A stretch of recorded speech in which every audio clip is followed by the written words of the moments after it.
ममता जी California. Radhe Radhe महाराज जी। महाराज जी, हमारे जीवन में आपका सत्संग सुनने के बाद बहुत सा अच्छा बदलाव आया है। हम दोनों आपका शुक्रगुजार करते हैं महाराज जी। जब बुद्धि में बैठ जाए कि इस दुनिया में सब नकली है, कुछ रहने वाला नहीं है, यहाँ से कब चले जाएं कुछ पता नहीं है, भगवान अंदर छुपे बैठे हैं महाराज जी, कुछ समझ नहीं आ रहा क्या करें ऐसी स्थिति हो जाए तो आंतरिक। हमको भी तो नाटक में सम्मिलित किया गया है। बाहर ये जो नाटक हो रहा है तो हमको भी तो सम्मिलित किया गया है। हम किसी के भाई हैं, किसी के पति हैं, किसी के पुत्र हैं, हम किसी की बहन हैं, किसी की बेटी है, किसी की पत्नी है, किसी की माँ है। तो हमारा रोल है ना, हमारा स्वांग है ना।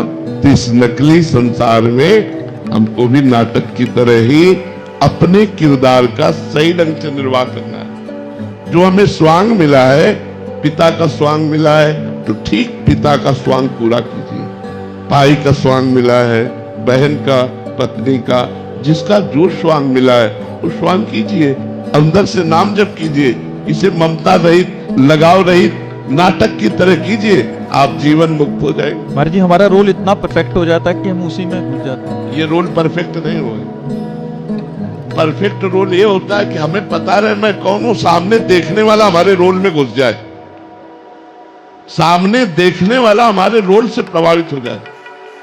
एक दिन एक नौटंकी चल रही थी, उसमें जो अंग्रेज का रोल कर रहा था भारतीय नारी के साथ गलत व्यवहार का, तो एक भारतीय नेता बैठे थे, उन्होंने जूता वहीं से मारा।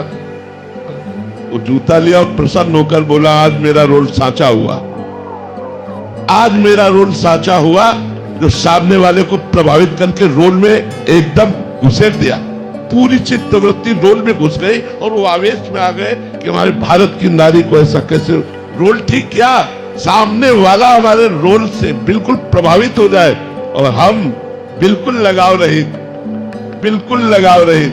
जैसे वो रानी थोड़ी देर के लिए बलात् करता, 2 घंटा के लिए रानी बनाओ, उसको पता है। ऐसे ही मुझे पता है मैं भगवान का हूं, लेकिन मुझे थोड़ी देर के लिए संसार का रोल मिला है। जो रोल मिला है उसका मैं सांगोपांग निर्वाह करता हूं। यही तो ज्ञानी पुरुष का कार्य है। ज्ञानी पुरुष ज्ञान हो जाने पर संसार को छोड़ के थोड़ी भाग जाता है। जनक जी परम ज्ञानी है, राजा है, पूरे राज्य को देख रहे हैं, पत्नी पुत्र व्यवहार को देख रहे हैं, पर वो देख रहे हैं नाटक की तरह और हम देख रहे हैं सत्य की तरह।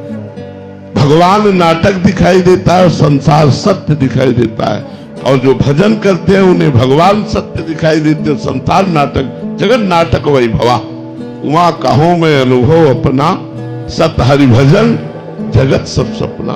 तो इस जगत नाटक वही भवा में हमको जो रोल मिला है उससे हम निर्वाह करें और खूब नाम जप करें प्रसन्न मुद्रा में।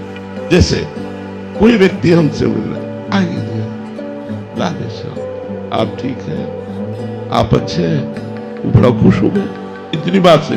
हम अपने प्रभु से पूछते हैं, आइए आप ही सब रूप, और मृदु वचन बोले, सुख देने वाले वचन बोले, हमारा रोल सही हो गया। बहुत चढ़ा ली कटु वचन, हमारा रोल गलत हो गया। जो हमें स्वांग मिला है हम ठीक वैसा स्वांग करें तो हमारा परम कल्याण हो जाए। इसमें ये नहीं कि भजन करने वाले कहीं भाग के चले जाते हैं, भजन करने वाले तो कोई कर्तव्य कर्म नहीं करते।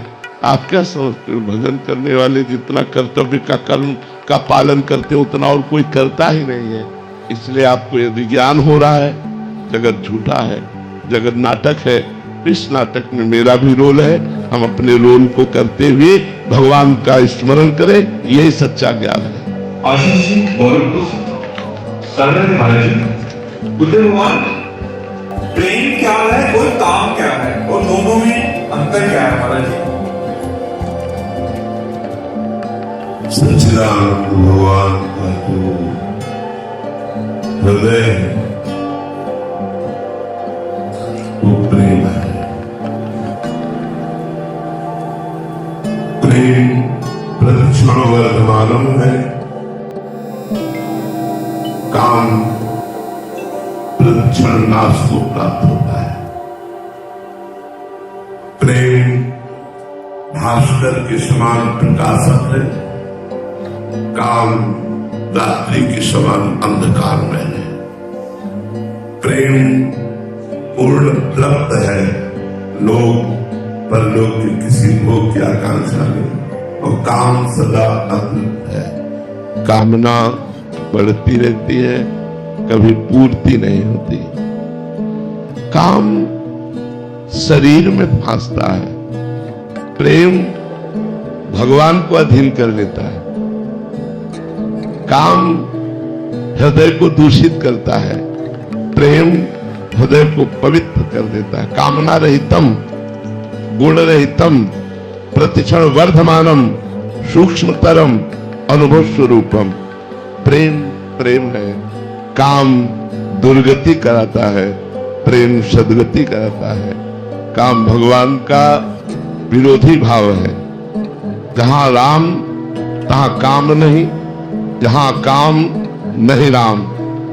जहां काम का खेल है वहां भगवान का प्रेम, भगवान की भक्ति, भगवान की महिमा नहीं प्रकाशित होती। और जहां भगवान की भक्ति, भगवान की नाम रूप लीला धाम महिमा, वहां काम नहीं।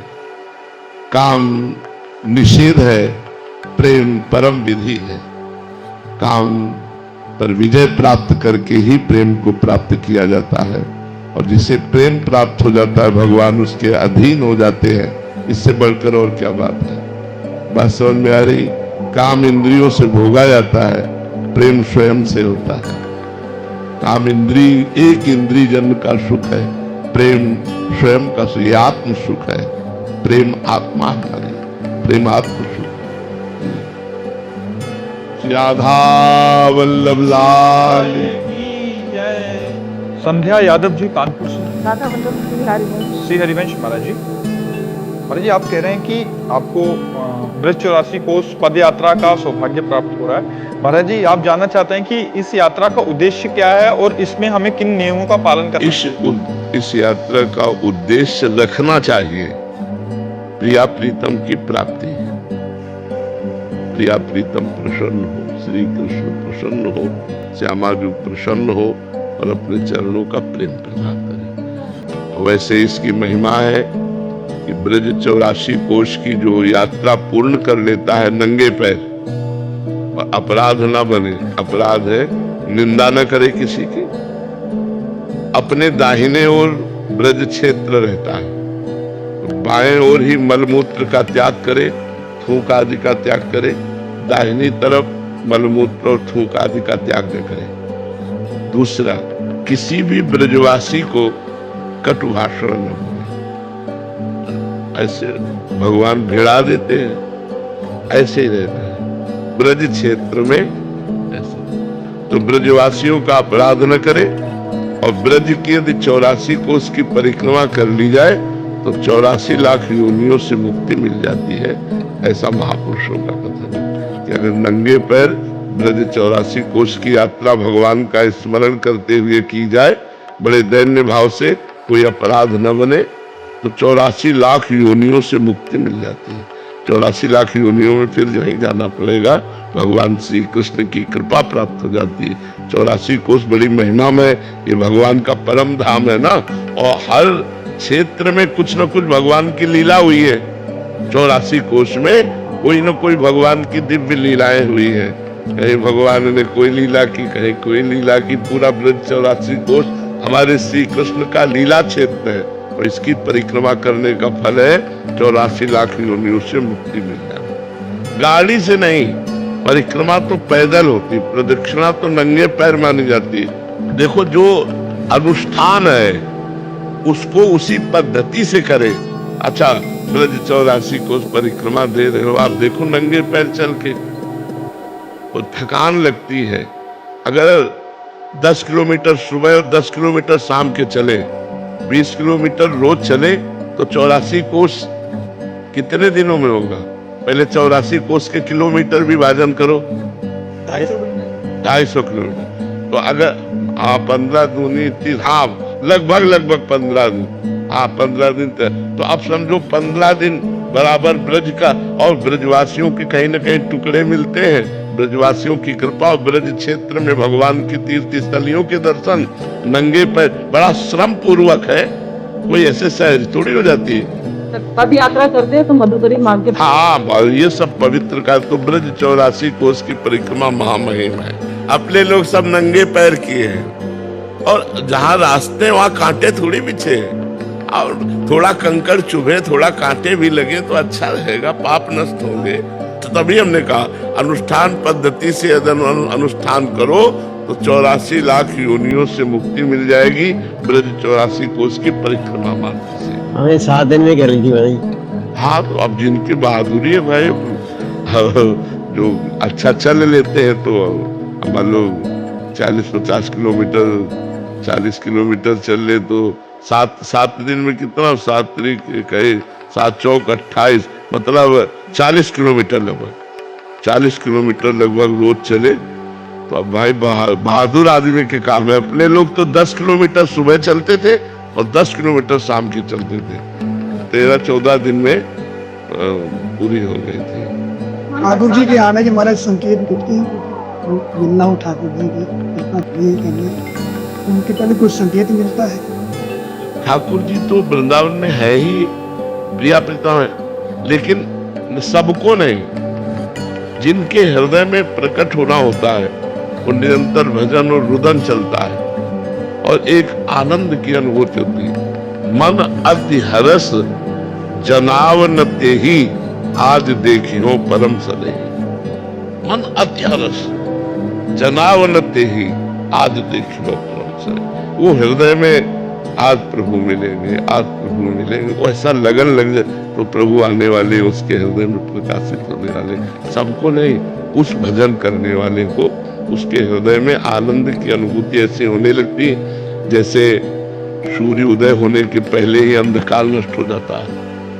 ऐसे ही भगवान के साक्षात्कार के दर्शन करने के पहले ही काम क्रोध लोभ मोह मद ये सब अंधकार नष्ट हो जाता है। हृदय शांत और शीतल विनयी नम्र सब भागवतिक देवी संपदा आ जाती है, तब तो भगवान के दर्शन का अधिकारी होता है। तब उसको अनुभव होने लगता है कि भगवान आने वाले हैं, हमारे हृदय में प्रकाशित होने वाले। वो अनुभव होता है, उसी उपासक को अनुभव होता है जो उपासना में रहते हैं, सबको अनुभव नहीं होता।